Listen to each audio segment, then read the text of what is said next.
Agora a gente fala de futebol. O Flamengo derrotou o Sport e deixou a lanterna do Brasileirão. E na estreia de Robinho, o Santos perdeu para o Corinthians. Assunto para Flávio Simões, o nosso comentarista. Boa noite, Flávio. Boa noite, Adriana. Boa segunda, bom início de semana a todos. Eu vi o jogo, o Robinho até jogou bem.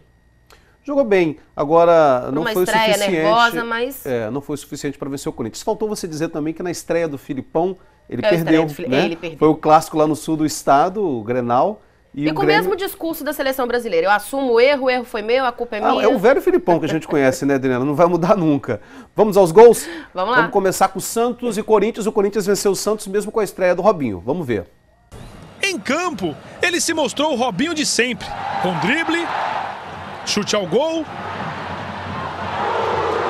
Deu até uma de garçom. A vontade de vencer o clássico era tanta que no primeiro tempo foram distribuídos 6 cartões amarelos e 1 vermelho. Depois desse lance, Alisson foi para o chuveiro mais cedo. No ataque, Robinho queria fazer o gol e segurar o tabu de não perder para o Corinthians. Mas o castigo santista veio aos 38 minutos. O zagueiro Gil aproveitou o escanteio e de cabeça fez a alegria da Fiel. Corinthians 1, Santos 0. Kaká não poderia ter escolhido melhor data para reestrear no Morumbi. Domingo, Dia dos Pais. 11 anos depois, a torcida grita o nome daquele que é um dos maiores da história do clube. E logo no início, quem deu o presente foi o zagueiro do Vitória, alemão. Ganso encontrou o Pato na área e o atacante conferiu.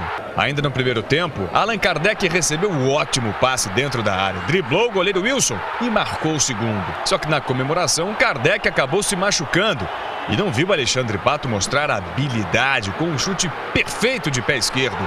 3-0. Falha clamorosa na linha de impedimento, que deixou o zagueiro Cadu livre na cara do gol para diminuir. 3-1. Bandeira em homenagem ao treinador. E a camisa especial que fez essa dupla aí, no estilo da Alemanha, ninguém esquece daquele 7-1 da Copa do Mundo. A volta do Filipão ao Grêmio, nesse jogo histórico do Grenal do Beira-Rio, a gente fez essa homenagem singela para ele, né? Abel Braga até tentou criar um clima amistoso com o técnico, mas os jogadores não pareciam dispostos a agradar o ex-comandante da seleção. Um primeiro tempo com poucas chances para os dois lados. Alex fez fila na defesa gremista, Fabrício cruzou para Arangues dar uma de centroavante e balançar as redes. No contra-ataque rápido, D'Alessandro tocou para Cláudio Vinck. O jovem lateral que entrou no segundo tempo cortou bonito, chutou e correu para o abraço da torcida, que pediu.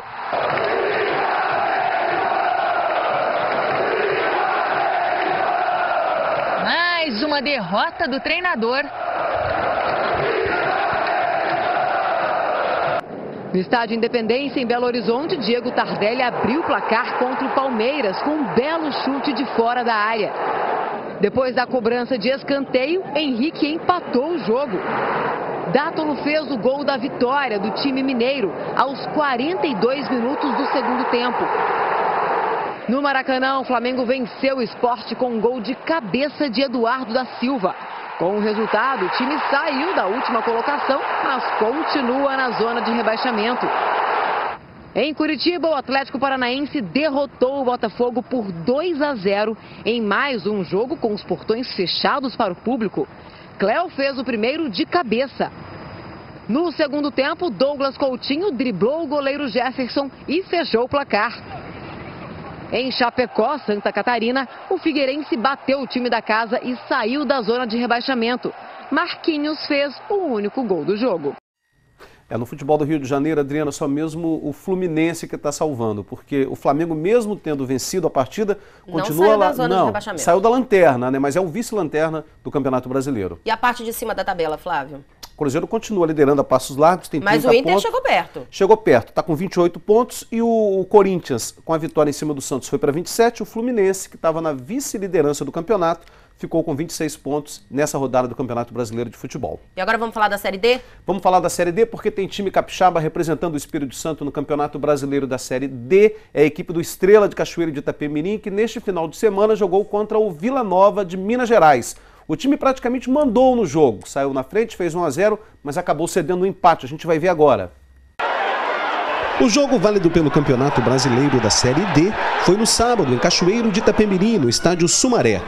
O Estrela começou o jogo pressionando bastante o adversário. E logo aos 6 minutos conseguiu balançar a rede. Escanteio pela direita. O goleiro saiu mal e falhou feio. Wesley aproveitou para marcar. Estrela 1-0. Com a vantagem no placar, o Estrela continuou mandando no jogo.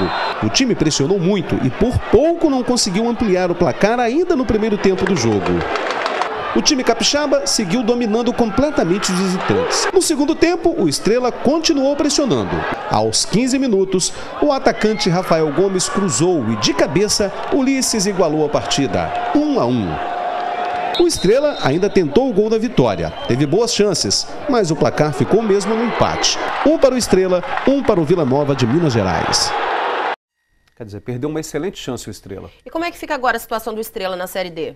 Bom, o Estrela está no grupo 5, é o terceiro colocado no grupo 5. O Brasiliense, que foi o nosso primeiro adversário, que nós perdemos para ele jogando lá no Distrito Federal, está com 9 pontos, é o líder absoluto. Em segundo lugar veio o Anapolina, que a gente venceu aqui por 4-3, e em terceiro lugar vem o Estrela.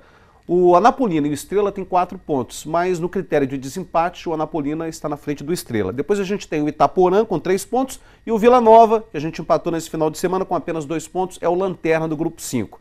O que acontece? A gente vai jogar agora contra a equipe do Itaporã. Vai ser no próximo domingo, lá no Mato Grosso do Sul, que é a casa do Itaporã. Mas que longe, hein, Flávio? Bem longe. E o Itaporã, Adriana, é um time que está disputando a Série D não por méritos, mas por desistência de 2 outros clubes. Então, teoricamente, é um adversário fraco. E como se classificam 2, se a gente venceu o Itaporã tendo 4 pontos, vamos a 7, e aí tudo na teoria, né? Tudo esperando tudo que... Tudo no si. Exatamente. Aí a gente fica bem na fita, ficamos com 7 pontos. O Brasiliense com 9, classificam-se 2 para as oitavas de final e aí o Estrela pode classificar. Agora, o que tem que se observar no Estrela é que no jogo de sábado, por exemplo, o Estrela mandou no jogo. Durante todo o tempo só deu Estrela. Fez 1-0 e acabou cedendo um gol assim no momento de bobeira. No jogo anterior, contra a equipe do Anapolina, a gente chegou a fazer 4-1. E aí depois o Anapolina foi diminuindo, chegou a 4-3 e quase empatou o jogo. Então alguma coisa acontece no Estrela. Será que está faltando perna? Será que os jogadores estão relaxando depois da vantagem no placar? O Dário Lourenço, que é o técnico do Estrela, precisa corrigir só esse ponto aí para que o time continue indo bem no campeonato. O jogo é que dia? O jogo vai ser no domingo às 5 da tarde. Então domingo todo mundo torcendo pro Estrela. É o Espírito Santo no brasileiro, né? Isso aí. Flávio Simões, obrigado pela sua presença. Bom início de semana, Adriana, e todos que nos assistem. Para você também, obrigada. Bom, Hora News Espírito Santo termina aqui. Você fica agora com o programa Sala News com Wesley Sattler. Uma ótima noite para você, um bom começo de semana e a gente volta a se encontrar amanhã. Até lá. Record News, a líder em notícias.